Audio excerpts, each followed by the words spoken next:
আসসালামু আলাইকুম, সবাই কেমন আছেন? আমি খোকন আহমেদ। এই মুহূর্তে আছি ঢাকার হজরত শাহজালাল ইন্টারন্যাশনাল এয়ারপোর্টের সামনে।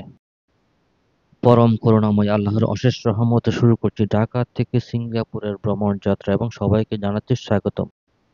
ঢাকা থেকে সিঙ্গাপুরের দূরত্ব 4000 বর্গ কিলোমিটার। বিমানে যেতে সময় লাগবে 4 ঘন্টা, কিন্তু এয়ারপোর্টের বিভিন্ন আনুষ্ঠানিকতার জন্য মিনিমাম 2 থেকে 3 ঘন্টা আগে এয়ারপোর্টে আসতে হয়। আমিও সেভাবে চলে আসছি। প্রথমবারের মতো সিঙ্গাপুর এয়ারলাইন্সে যাচ্ছি, তবে সিঙ্গাপুর প্রথম যাচ্ছি না, সিঙ্গাপুর তার আগেও একবার গিয়েছিলাম, সেটা হচ্ছে 2018 সালে, অর্থাৎ 7 বছর আগে। তখন গিয়েছিলাম অন্য কোন এয়ারলাইন্সে। তবে 2020 সালে সিঙ্গাপুর এয়ারলাইন্সে ভ্রমণ করার জন্য তখন ঢাকা টু সিঙ্গাপুর একটি টিকিট কেটেছিলাম। যখন তার 2 মাস পরে আমার ফ্লাইট ডেট ছিল, কিন্তু হঠাৎ করে চলে আসলো তার মাঝখানে করোনা মহামারী। একে একে সমস্ত ফ্লাইট বন্ধ হয়ে গেল, তখন আর ভ্রমণ করা হলো না। এখন 2025 সাল, সিঙ্গাপুর এয়ারলাইন্সে ভ্রমণ করার জন্য যাত্রা শুরু করছি। সবাই দোয়া করবেন। তবে করোনা মহামারী শেষ হওয়ার পরে আরো কয়েকটা ভ্রমণ করেছি, তখন থাই এয়ারওয়েজ বা অন্যান্য এয়ারওয়েজের। তো যাই হোক দর্শক, এই ভিডিওতে কি কি থাকছে সেগুলো একটু বলে দিচ্ছি। প্রথমত, সিঙ্গাপুর এয়ারলাইন্স, এটা হচ্ছে বোয়িং 787 এর বিশাল আকারের একটি বিমান। সেই বিমানে প্রায় একসঙ্গে 500 জন যাত্রী ভ্রমণ করার ক্যাপাসিটি আছে। তো সিঙ্গাপুর এয়ারলাইন্সের পূর্ণাঙ্গ একটা রিভিউ পাবেন যারা ঢাকা সিঙ্গাপুর ভ্রমণ করবেন। সেই সাথে থাকছে সিঙ্গাপুর যেতে আপনার সাথে কি কি রাখতে হবে, এবং ভিআইপি লাউঞ্জে ফ্রিতে খাবার দাবার। সেই সাথে থাকছে সবচেয়ে ইম্পর্টেন্ট যেটা, সেটা হচ্ছে ইমিগ্রেশন। ঢাকা ইমিগ্রেশন এবং সিঙ্গাপুর ইমিগ্রেশন কেমন হলো সেটা জানাবো অবশ্যই।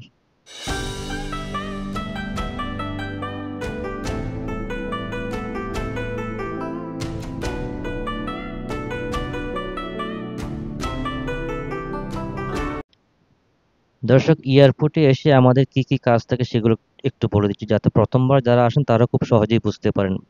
প্রথমে আমরা এয়ারপোর্টে আসবো, সরাসরি দোতলায় চলে যাব। দোতলায় চলে যেয়ে তারপরে মেন গেট দিয়ে ভিতরে ঢুকবো, তখনই আমাদের ব্যাগ ট্যাগ চেক হবে। তারপরে আমরা বোর্ডিং পাস নেওয়ার জন্য যে এয়ারলাইন্সের টিকিট কেটেছি সেই এয়ারলাইন্সের কাউন্টারে যাব, সেখান থেকে আমরা বোর্ডিং পাস সংগ্রহ করবো। এই যে আমি অলরেডি বোর্ডিং পাস নিয়ে নিছি সিঙ্গাপুর এয়ারলাইন্সের। আপনারা যে এয়ারলাইন্সের টিকিট কেটেছেন সেই এয়ারলাইন্সের কাউন্টারে যাবেন বোর্ডিং পাস নেওয়ার জন্য। বোর্ডিং পাস নিয়ে তারপর আমরা ইমিগ্রেশন যাব। ইমিগ্রেশন শেষ করে অলরেডি আমি চলে আসছি। তো ইমিগ্রেশনের এরিয়াতে ভিডিও করা নিষেধ। আমি কিন্তু দেখাচ্ছি আপনাদের, এই যে বামে কিন্তু ইমিগ্রেশন কাউন্টার। আমি কিন্তু ভিতরে চলে আসছি ইমিগ্রেশন শেষ করে। আর এই কথাগুলো আমি এই জন্যই বলছি, অনেকেই আছে প্রথমবার আসে, অনেক কিছু বোঝে না, বোর্ডিং পাস না নিয়ে ইমিগ্রেশনের ভিতরে চলে আসে। তো ইমিগ্রেশনের কিন্তু খুব লম্বা লাইন থাকে, লম্বা লাইন অতিক্রম করে অনেক সময় ইমিগ্রেশন কাউন্টারে যায়, যাওয়ার পরে থেকে বোর্ডিং পাস নেয় নাই। তখন আবার সে আবার ওই বোর্ডিং পাস নেওয়ার জন্য ওইখানে যায়, সেই ততক্ষণে অনেক সময় লেট হয়ে যায়। অনেক সময় অনেকের ফ্লাইটও মিস হয়, তার জন্য আমি এই কথাগুলো বলছি আর কি।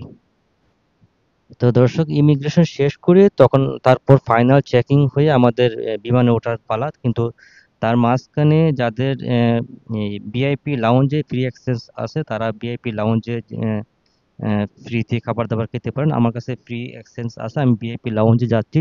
ভিআইপি লাউঞ্জ হচ্ছে 3 তলা। 3 তলাতে আসলে অনেকগুলা ভিআইপি লাউঞ্জ আছে, সেখানে আপনারা যদি ফ্রি অ্যাক্সেস থাকে তাহলে তো ফ্রিতে খাবার দাবার খেতে পারবেন। আর যদি টাকা দিয়ে খেতে চান সেক্ষেত্রেও খাওয়া যাবে। তখন জন প্রতি 3,500 থেকে 4,000 টাকার মতো লাগবে আর কি।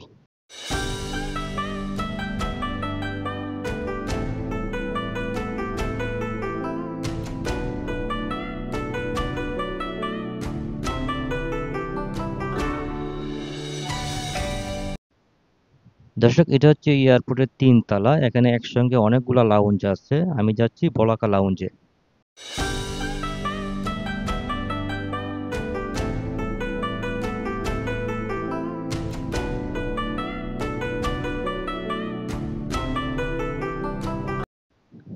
দর্শক, এই পাশে আছে একটা মাসলিন লাউঞ্জ নাকি জানি নাম। এছাড়াও আমার পিছনে আছে স্কাই লাউঞ্জ, আরো অন্যান্য লাউঞ্জ আছে। আপনারা যেই লাউঞ্জে অ্যাক্সেস থাকে সেই লাউঞ্জে ঢুকতে পারবেন। আর যদি আপনার নগদ টাকায় খেতে চান তাহলে যে কোনো লাউঞ্জে ঢুকতে পারবেন। যেটা বললাম, 3,500 থেকে 4,000 টাকা লাগে জন প্রতি। এ হচ্ছে বলাকা লাউঞ্জ, দেখতে পাচ্ছেন উপরে লেখা আছে বলাকা লাউঞ্জ। আমি বলাকা লাউঞ্জে ঢুকছি, আপনারা দেখতে পাচ্ছেন।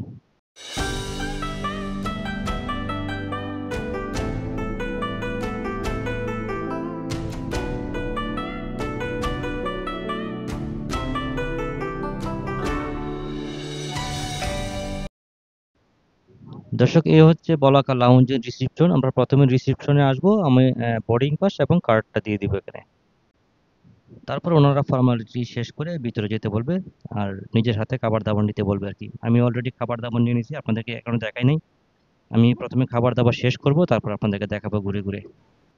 দর্শক, আমি প্রথমেই খাবার নিয়েছি অল্প কটা রাইস, তারপরে গরুর মাংস, মুরগির মাংস, এগুলোই নিয়ে নিয়ে নিয়েছি। আর সাথে জুস নিলাম 2 রকম, একটা অ্যাপেল জুস, একটা অরেঞ্জ জুস, সেই সাথে নিলাম মিষ্টি।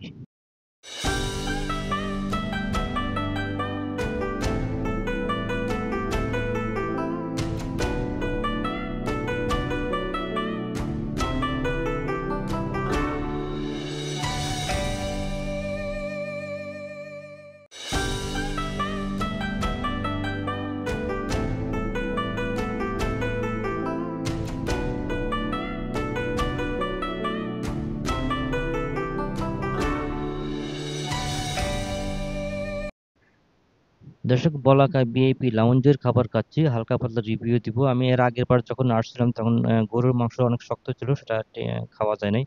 তবে মুরগির মাংসটা খুব বেটার ছিল। তো এবার যে আমি খাবার নিয়ে আসলাম, সেই খাবারগুলা মোটামুটি ভালো, সবগুলোই ভালো। গরুর মাংসটা অনেক নরম দেখাই যাচ্ছে। তো খাবার ভালো। আর খাবার দাবার শেষ করে আপনাদেরকে আমি এই লাউঞ্জটা ঘুরে ঘুরে দেখাবো, লাউঞ্জের কোথায় কি আছে এবং খাবার দাবার কি কি আছে সবকিছু আপনাদেরকে দেখাবো অবশ্যই।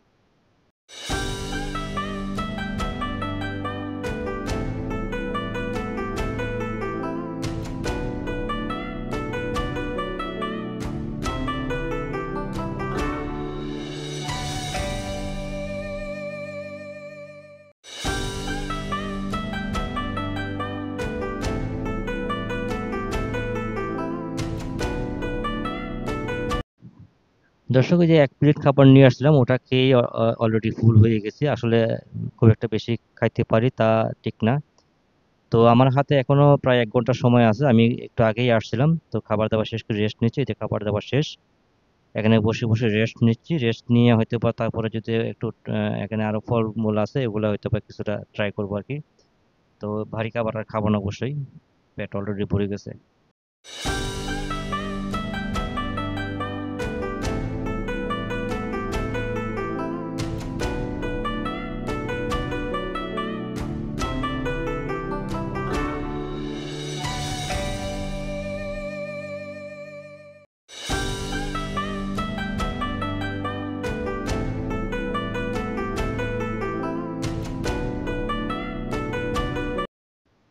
তো এখানে যেহেতু সেলফ সার্ভিস, তো আপনারা যতটুকু ইচ্ছা খেতে পারবেন। এখানে দেখতে পাচ্ছ অনেকেই যারা ভালো খেতে পারে তারা বারবার নিয়ে আসতেছে। তো আমি 1 প্লেট নিয়ে আসলাম, ওইটুকুই খেয়েছি, আর খেতে পারি না। আর এখন নিয়ে আসছি একটু এই ফল নিয়ে আসছি আর কি, টক জাতীয় একটা ফল নিয়ে আসলাম। এই যে তরমুজ টরমুজ আছে, সবকিছু মিক্সড করা। ফলটা খেলে হয়তো বা মানে যেহেতু একটু মানে ভার ভার লাগতেছে, হয়তো বা একটু পাতলা হবে আর কি। তো তারপর আপনাদেরকে ঘুরে ঘুরে দেখাবো। দর্শকে যে আমি দেখানোর জন্য চলে আসছি। প্রথমে এখানে দেখতে পাচ্ছেন চামচ, তার নিচে আছে প্লেট। প্লেটগুলো আপনার হাতে নিয়ে নেবেন, তারপরে এখানে খাবার দেখাচ্ছে আপনাদেরকে। এই যে একটা খাবার, এখানে রাইস আছে। আমি এখন ঘুরে ঘুরে আপনাদেরকে দেখাবো কি কি পাওয়া যাচ্ছে। এটা হচ্ছে পোলাও, কিশমিশ টিশমিশ দেওয়া আছে এটার ভিতরে, বাদাম দেওয়া আছে, কিশমিশ দেওয়া আছে। আহ, এটা আছে হচ্ছে যে মাংস। এছাড়া তারপরে কি কি আছে দেখাচ্ছি আপনাদেরকে। এটা মাংস, এটা হলো মুরগির মাংস। তো প্রথমে দেখালাম গরুর মাংস, এটা হলো মুরগির মাংস। তারপরে আছে হচ্ছে এটা মুরগির মাংস আর একটা মুরগি। তারপরে আছে এটা হচ্ছে আলু, আলু আছে। এ পাশে আছে সবজি, সবজি আছে। এছাড়া কি কি আছে আমি আপনাদেরকে ঘুরে ঘুরে দেখাচ্ছি আর কি। এই যে সবজি, এটা মিষ্টি কুমড়া দেওয়া আর কি এখানে। এই পাশে আছে মিষ্টি জাতীয় খাবার, বিভিন্ন ধরনের কেক আছে, মিষ্টি আছে। আপনারা দেখেন কি কি আছে, দেখেন আমি ঘুরে ঘুরে দেখাচ্ছি।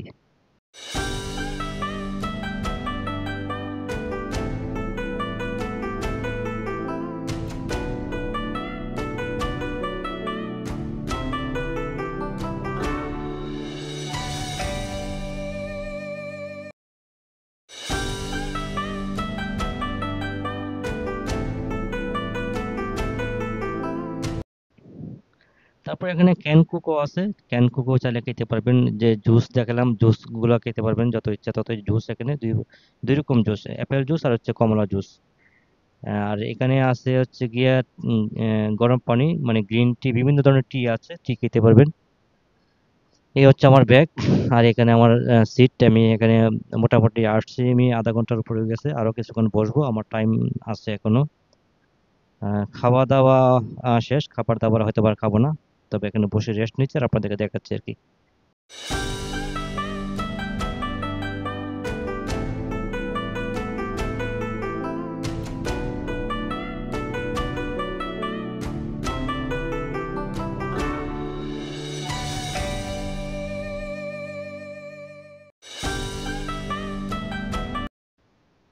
দর্শক, আমি এখনো ভিআইপি লাউঞ্জে বসে আছি। তো এ পর্যায়ে আপনাদেরকে বলে দিচ্ছি, সিঙ্গাপুর যেতে হলে আপনার সাথে কি কি রাখবেন, তারপরে বলে দেবো সেগুলো কিভাবে সংগ্রহ করবেন। প্রথমত আপনাদের পাসপোর্ট তো আপনাদের আছে, যেহেতু সিঙ্গাপুর যাবেন। তারপর ভিসা করে নেবেন। তারপর রাখবেন রিটার্ন এয়ার টিকিট, যাবেন এবং আসবেন সেই রিটার্ন এয়ার টিকিট, সেই সাথে রাখবেন হোটেল বুকিং, সেই সাথে রাখবেন অ্যারাইভেল কার্ড।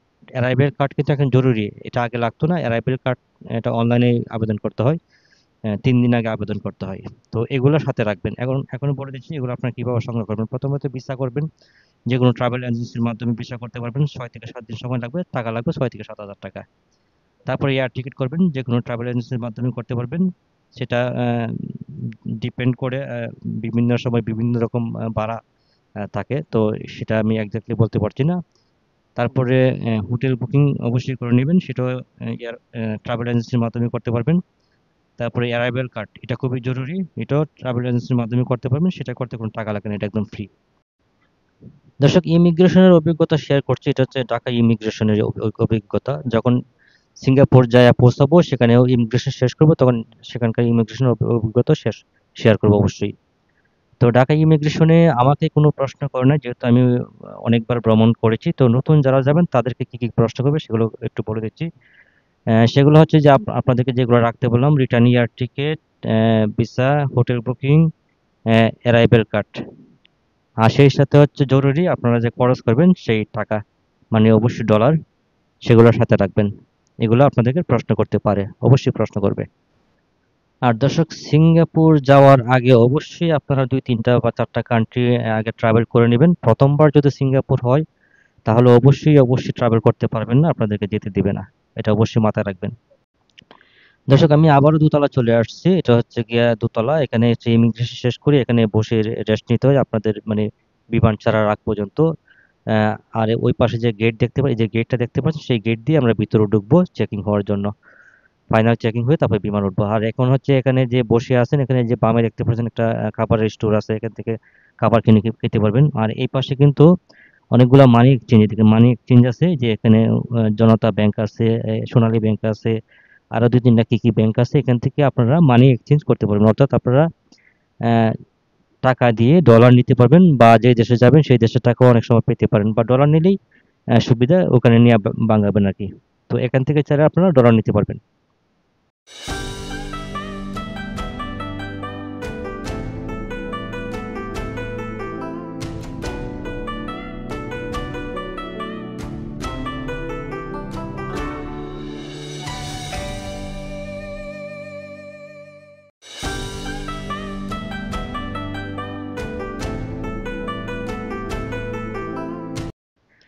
দর্শক, আমি কিন্তু একদম ফাইনাল চেকিং হয়ে ভিতরে চলে আসছি। আমি এখন যে রুমে বসে আছি, এই রুমে হচ্ছে আমরা যারা সিঙ্গাপুর এয়ারলাইন্সে আমরা যারা যাব, তারা সবাই আমরা এখানে চলে আসব।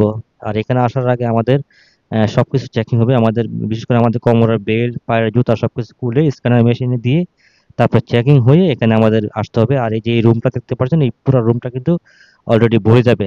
আরো লোকজন আছে বাইরে, তারা সবাই এখানে আসলে কিন্তু পুরো রুমটা ভরে যাবে। মানে আগে বলছি, এই বিমানে প্রায় 500 জন যাত্রী একসঙ্গে ভ্রমণ করতে পারে।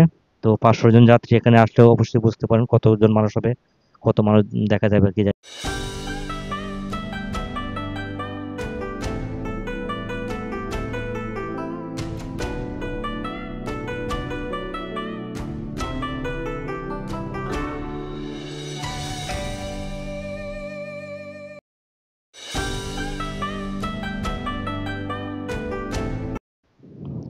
দর্শক, এই হচ্ছে গ্লাস দিয়ে দেখা যাচ্ছে আমাদের যে বিমান, দেখেন গ্লাসের বাইরের থেকে দেখা যাচ্ছে কত বড় এটা। বিশাল বড় আকারের একটা বিমান। এটা হচ্ছে বোয়িং, বোয়িং 787। বোয়িং যারা না বোঝেন তাদেরকে বলছি, বোয়িং মানে অনেক বড় বড় সাইজের হয়, সেগুলো 400-500 সিট হয়। আর যেগুলো ইয়ারবাস সেগুলো ছোট হয় আর কি। ইয়ারবাস গুলো হচ্ছে গিয়া 1500, 150, 200, 300, 250 এরকম সিট হয় আর কি। আর বোয়িং গুলো অনেক বড়। এটা হচ্ছে বোয়িং 787।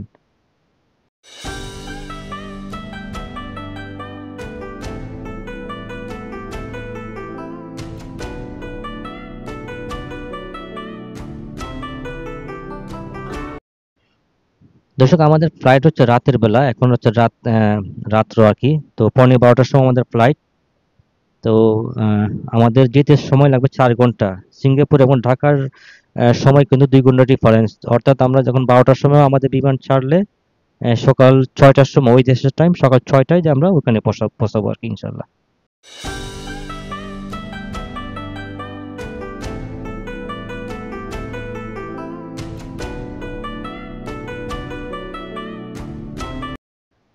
দর্শক, এই হচ্ছে আমার বোর্ডিং পাস, দেখতে পাচ্ছেন লেখা আছে সিঙ্গাপুর এয়ারলাইন্স। আর ফ্লাইট নাম্বার হচ্ছে গিয়া SQ447। আর সিট নাম্বার হচ্ছে গিয়া 73H। 73H তার মানে কত পিছনে এবং কতগুলো সিট বুঝে নেন। আমাদের যেহেতু ইকোনমি ক্লাস, আর সামনে আবার বিজনেস ক্লাসও আছে। তো দর্শক, আমরা কিন্তু অলরেডি ফ্লাইটে উঠতেছি আর কি। এই যে এই গলি দিয়ে আমরা ফ্লাইটের ভিতরে উঠবো। আর ইকোনমি ক্লাস এবং বিজনেস ক্লাস যারা না বুঝেন তাদেরকে বলছি, ইকোনমি ক্লাসের চাইতে বিজনেস ক্লাসের ভাড়া হচ্ছে 1.5 গুণ বেশি, 1.5 গুণ অথবা 2 গুণ। তো আমি যাচ্ছি ইকোনমি ক্লাসে, বিজনেস ক্লাসে কখনো যাই নাই, যাবো কিনা জানি না কখনো।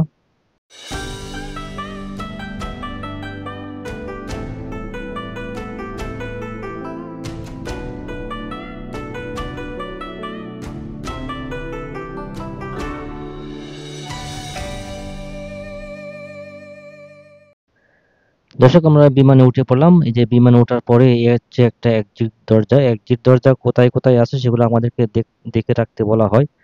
আর এগুলো হচ্ছে বিজনেস ক্লাস।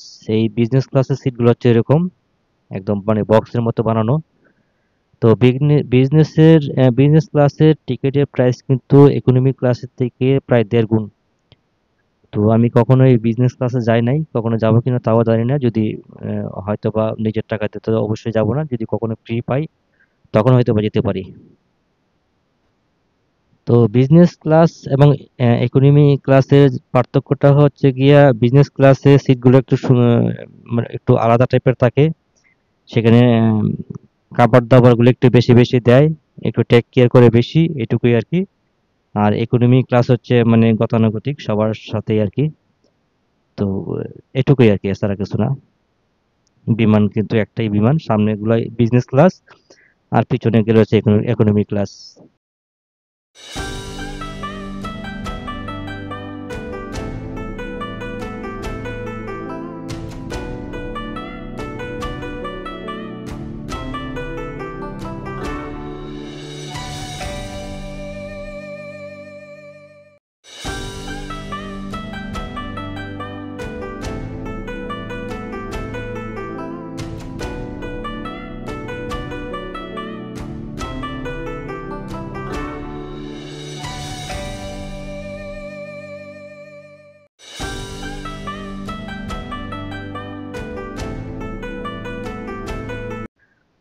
দর্শক, বিজনেস ক্লাস শেষ করার পরে এই দেখেন এখানে আরেকটা এক্সিট দরজা। তো এক্সিট দরজাগুলো আমাদেরকে দেখে রাখতে বলা হয়, যখন মাইকিং করা হয় তখন বলে দেয় আর কি। আর এই হচ্ছে আমাদের ইকোনমি ক্লাস। দেখেন এখান থেকে কত দূর, পুরা ক্রিকেট মাঠের মতো মনে হচ্ছে আর কি।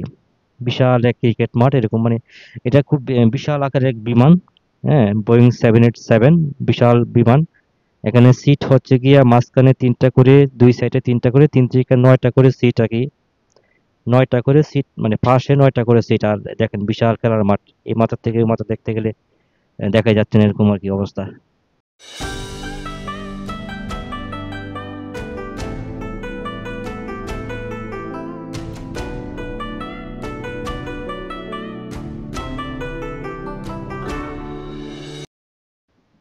দর্শক, আমার সিট নাম্বার হচ্ছে 73H। তার মানে 73টা লাইন পার হয়ে তারপরে যে আমার সিট। বুঝতেই পারছেন কত দূরে যেতে হবে আমার। আর এ হচ্ছে বিমানবালা। বিমানবালাগুলো অত্যন্ত ভালো, আমাকে ওয়েলকাম করলো। সিঙ্গাপুরের বিমানবালাগুলো খুবই আন্তরিক, যা দেখলাম ওটার পরেই। তো দেখতে পাচ্ছেন বিশাল খেলার মাঠ, ক্রিকেট মাঠ পুরা এরকম অবস্থা আর কি। তো আমি যেতে অনেক সময় লাগবে। আমার সিট নাম্বার 73। হ্যাঁ, প্রায় 500 জন যাত্রী নিয়ে এই বিমান উড়াল দিবে, বুঝতেই পারছেন। 500 জন যাত্রী ব্যাগ রাখবে, সিটে বসবে, তার মানে অনেক সময় লাগবে।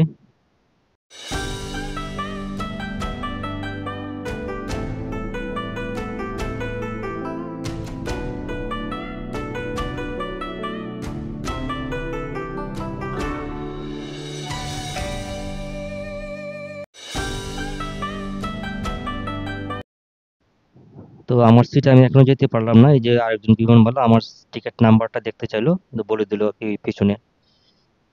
তো যাওয়া যাক। দেখতে পাচ্ছেন বিশাল অবস্থা আর কি। যাই হোক, এই হচ্ছে আরেকটা এক্সিট।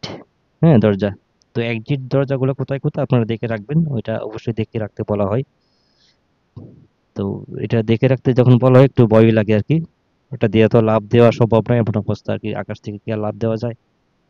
যাই হোক, দেখে রাখতে বলা হয় আর কি। তো আশা রাখি ইনশাল্লাহ কখনো সমস্যা হবে না।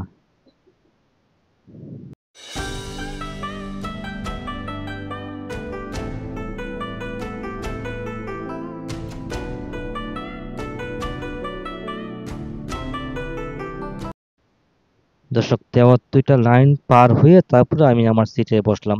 তার মানে অনেক পিছনে। আমার পিছনেও আছে। আমি একদম শেষ প্রান্তে তা না। আর এ হচ্ছে দেখেন বোয়িং 787। এখানে সেফটি নির্দেশিকা সব দেওয়া আছে, আপনারা চাইলে এগুলা পড়তে পারেন। এগুলা মানে সিটের সামনে দেওয়া থাকে। প্রত্যেকটা সিটের সামনে একটা করে আছে এগুলা, সেফটি ইনফরমেশন।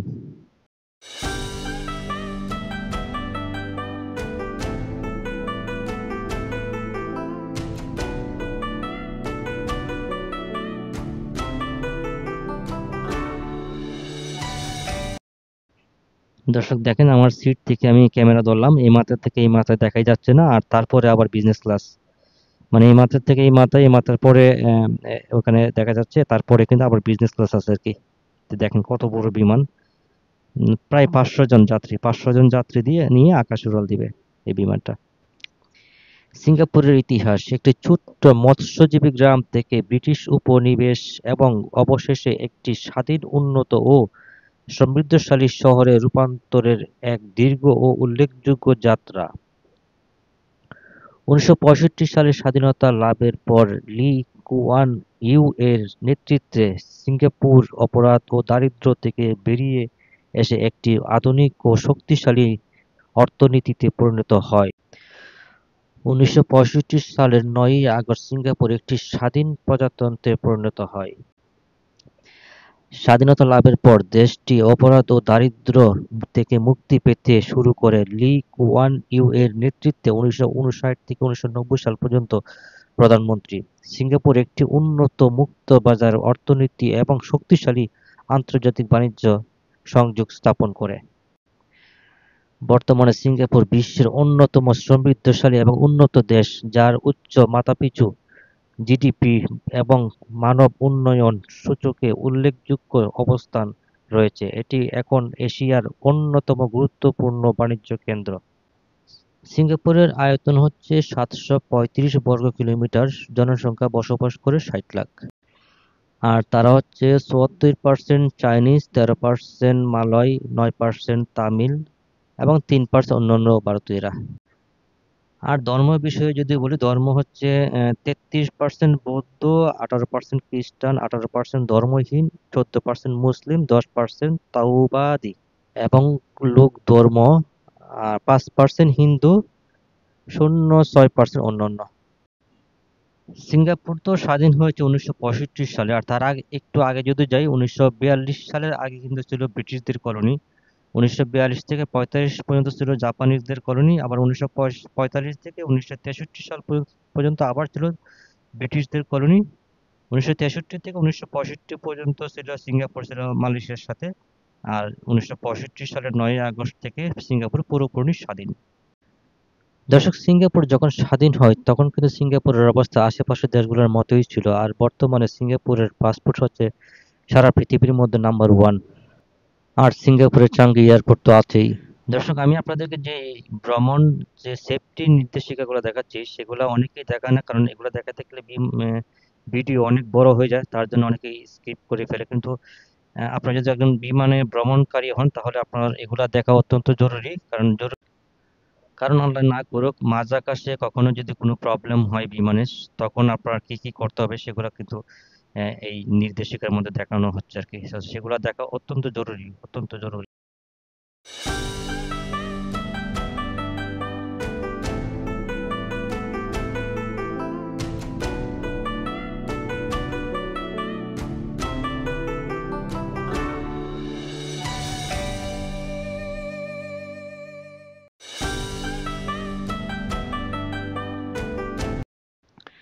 দর্শক, এই পর্যায়ে আমি আমার নিজের পরিচয়টা দিচ্ছি। আমার নাম খোকন আহমেদ। আমি গত 10 বছর ধরে ভ্রমণ করছি, অর্থাৎ 2016 সাল থেকে এখন পর্যন্ত ভ্রমণ করছি, ভবিষ্যতে ইনশাল্লাহ করব। তো আমার ইউটিউব চ্যানেল খুলছি অল্প কিছুদিন, অর্থাৎ 2023 সাল থেকে। তো 2023 সালের পরের থেকে যে ভ্রমণগুলো করছি, তো মাঝে মধ্যে ভিডিও করে আমি আমার এই চ্যানেলে স্মৃতি হিসাবে দিয়ে রাখি।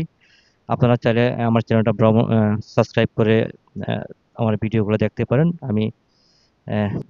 আমি আমার নিজের ভ্রমণের অভিজ্ঞতাগুলো শেয়ার করি। আশা করি যারা নতুন ভ্রমণ করবেন তাদের অবশ্যই উপকারে আসবে।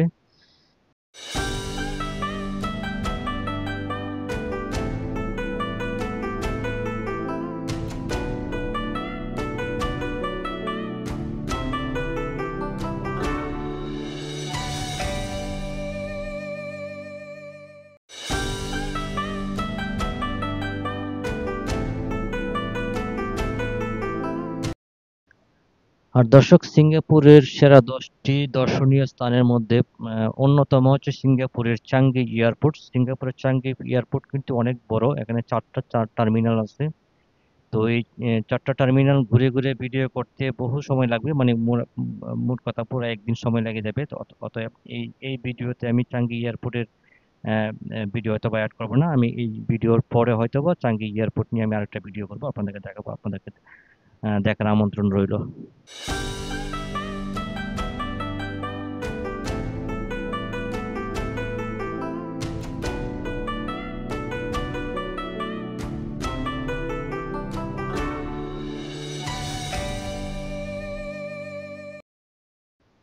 দর্শক, সিঙ্গাপুরের অফিসিয়াল ভাষা হচ্ছে 4টি, সেগুলো হচ্ছে মালয়, ইংলিশ, তামিল এবং সিঙ্গাপুরিয়ান মান্দারিন। সিঙ্গাপুরের সরকার একক একদলীয় আধিপত্যমূলক সংসদীয় প্রজাতন্ত্র।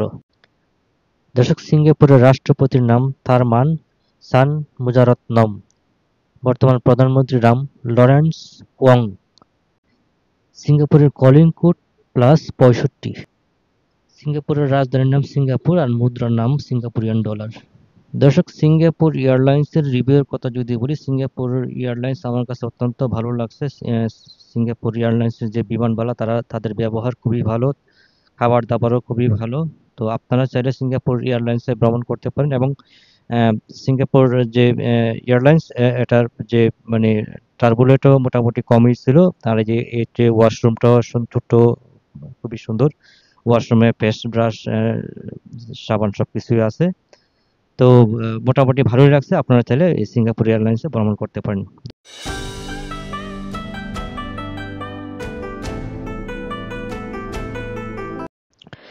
দর্শক, এই ভিডিওটা তৈরি করতে আমার বেশ পরিশ্রম হয়েছে, যেহেতু এটা আমার মেইন পেশা না, অন্য একটা পেশা আছে আমার, তার ফাঁক দিয়ে ভিডিওটা তৈরি করা লাগছে।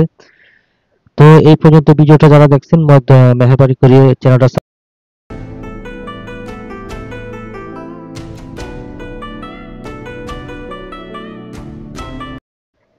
দর্শক, আমি কিন্তু এই যে ম্যাপে আপনাদেরকে দেখাচ্ছি সিঙ্গাপুরের যে এয়ারপোর্ট, চাঙ্গি এয়ারপোর্টের যে টার্মিনালগুলো, এখানে 4টা টার্মিনাল আছে। একটা টার্মিনাল থেকে আরেকটা টার্মিনাল যেতে হলে স্কাই ট্রেন আছে, সেগুলো দিয়ে আপনারা বিনা পয়সায় এক টার্মিনাল থেকে আরেক টার্মিনালে যেতে পারবেন।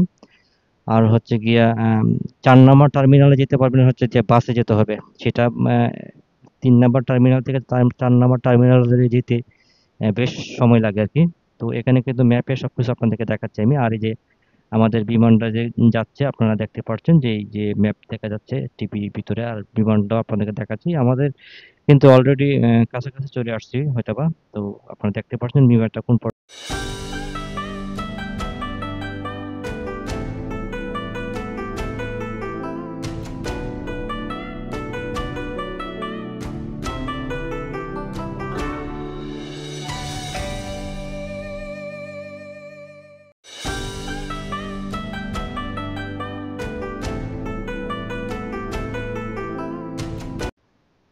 দর্শক, এই হচ্ছে আমাদের খাবার দাবার। যদিও খাবার দাবারের কথা আগে বলে দিচ্ছি আপনাদেরকে, যেহেতু আমি ডাবিংটা পরে করছি।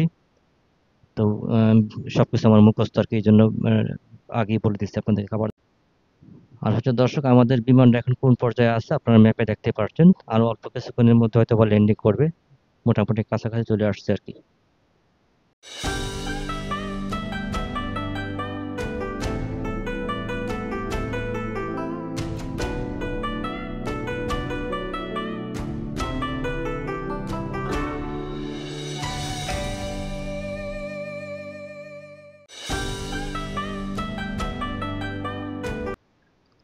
দর্শক, ল্যান্ডিং হয়ে গেছে। তো যেটা বললাম, রিভিউ যেটা দিলাম, এয়ারলাইন্স খুবই ভালো ছিল। এই যে বিমানবালা, তাদের ব্যবহারও খুবই ভালো, আর খাবার দাবারও ভালো ছিল। আর সময় লাগছে 4 ঘন্টা।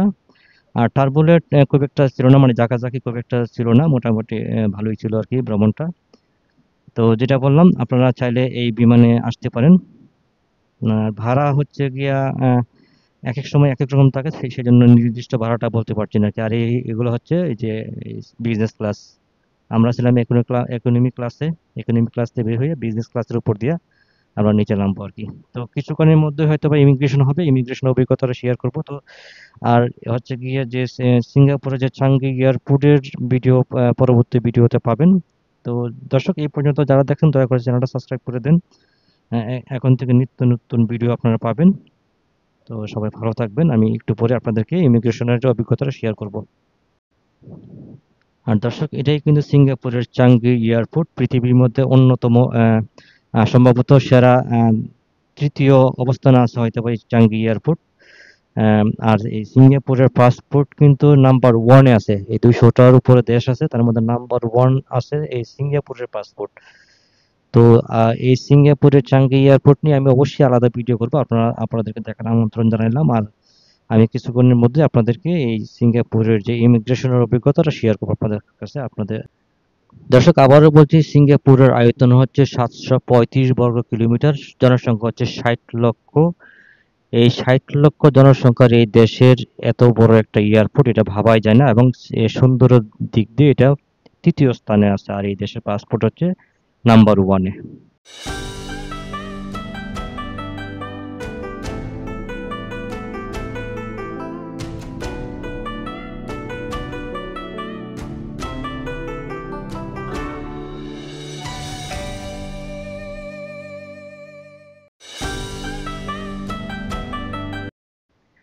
দর্শক, এই পর্যায়ে সিঙ্গাপুরের ইমিগ্রেশনের বিষয়টা শেয়ার করছি, এটা অত্যন্ত গুরুত্বপূর্ণ।